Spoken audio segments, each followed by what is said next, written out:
Hello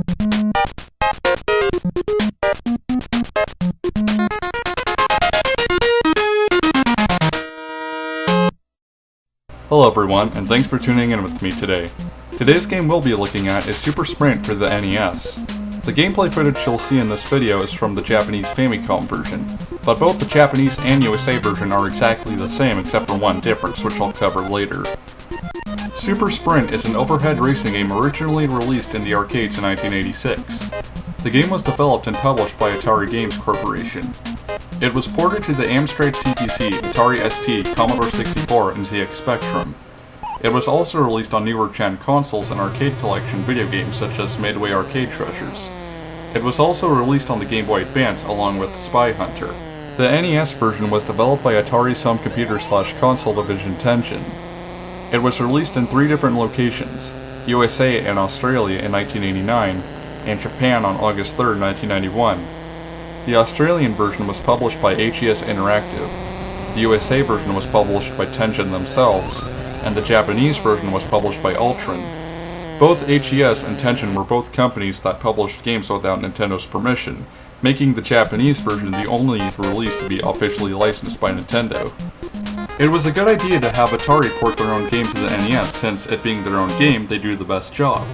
Tengen may not have the best track record on the NES developing poor quality games such as Temple of Doom, but remember that this is also the same development team that brought us the NES versions of RBI Baseball and the unlicensed version of Tetris. In fact, Temple of Doom is the only game I can think of that Tengen developed that has the worst reputation on the NES. The NES version of Super Sprint had a very small development team. It was programmed by Bill Hindorf with graphics and animations by Greg Williams, music by Brad Fuller, and sound effects by Hal Cannon, who also worked on the music and sound for the arcade version. It was designed with pride in Milpitas, California.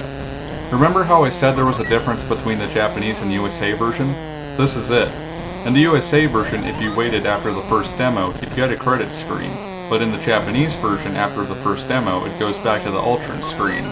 I'm not sure why they removed the credits from the Japanese version. I heard something about the developers not wanting Japanese players to know that it was developed by an American company. I couldn't find a ROM of the Australian version, so I'm not sure if they left the credits in that one or not. On to the review. As I said before, Super Sprint is an overhead racing game. The objective, as you can probably guess, is to complete all 5 laps before the other 3 racers do. Since this is a racing game, I assume you know there isn't any storyline to this game. There are 7 levels which loop endlessly, which progressively get harder with oil slicks, hurricanes, and other dangerous hazards that can screw you up. Along the way, the player can pick up wrenches which act as currency in this game. 2 wrenches will spawn randomly on each map, but you can only carry 3 wrenches tops. If you have at least 2 wrenches after finishing the race, you'll be automatically taken to the shop. Here, you can buy 1 of 4 upgrades ranging from levels 1 to 6, each costing 2 wrenches. Super Traction, which increases your car's steering, Higher Top Speed, which makes your car faster, Turbo Acceleration, which essentially gives your car a head start, and Increased Score, which increases your score by 3,000 points. Again, this is NES, score doesn't matter. If you lose, you are taken to the Game Over screen, which looks exactly like the winning screen, except the winning car will be on the platform instead of you. You get 9 continues. After that, you're brought back to the Ultron screen. You can also pick up 100 and 150 point icons, but I personally don't care too much for them. The controls in Super Sprint are pretty good. A accelerates your car, start pauses the game, and left and right on the D-pad steer your car. Up and down on the D-pad select and B do nothing at all. I had no problem with the controls whatsoever. They responded as soon as I pressed the buttons and nothing lagged. I'm honestly stoked, as I thought this game would have terrible controls seeing it was only programmed by one person. But no, I actually think the controls in this version are better than the arcade. The graphics in Super Sprint are also pretty good. Obviously, they can't live up to their arcade counterpart, but they look good for 1989. Also, the graphics in this game were also done by one person, while in the arcade version they were done by 3 people. Player 1 is the yellow car, Player 2 is the blue car, and the computer players take the role of the red and white car. Unfortunately, the game didn't have 4 player capabilities, so only you and a friend can play. I guess it makes it fair though, I mean 2 humans versus 2 computers. The animations are also pretty cute to look at. When you hit a wall, you see a bit of smoke come out of your car. If you collide into a wall fast enough, your car will explode. I could have sworn in the arcade version after your car exploded, a helicopter would fly by to respawn your car, but that's not in this one. You respawn after your car explodes. I could be thinking of Championship Sprint, but I could be wrong. I'll get to that game later. I was also easily able to tell which direction my car was facing when I turned it, so overall, fantastic graphics and animations considering only one person did it all. The music in Super Sprint is terrible. Not because it's composed bad, but because the music is almost non-existent. You only get music at the title screen and when you beat a race, and even then, it's just the second half of the title screen's music. I'm very disappointed, especially since Brad Fuller is one of the most talented video game musicians to ever walk the earth. I mean, he's basically the American Nobuyuki Onogi.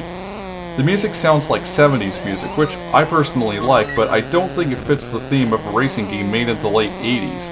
I like how sometimes all of the notes form a chord, as it makes the song funner to listen to. The sound effects, however, are arcade perfect, or at least as arcade perfect as you can get on the NES. It was a good idea to have Hal Cannon work on the NES version sound effects because he also did the arcade version sound and music. But why couldn't he have converted his music from the arcade version as well? The sound effects sound exactly like their arcade counterparts, whether you pick up items on the track or crash into a wall.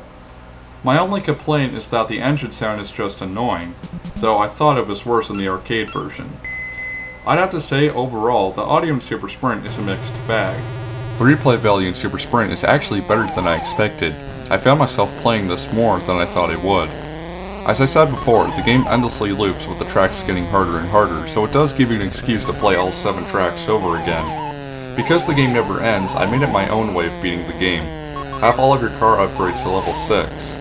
For me, that was by level 25. Interesting to note, in the arcade version, it goes from levels 1 to 5. If I had to rate Super Sprint on the NES, I'd give it a 4 out of 5. It's actually surprisingly fun, and like I said, I found myself playing this game more than I expected. If you can ignore the fact that it doesn't support 4 players and has a microscopic soundtrack, I wouldn't be surprised if you even got addicted to this game.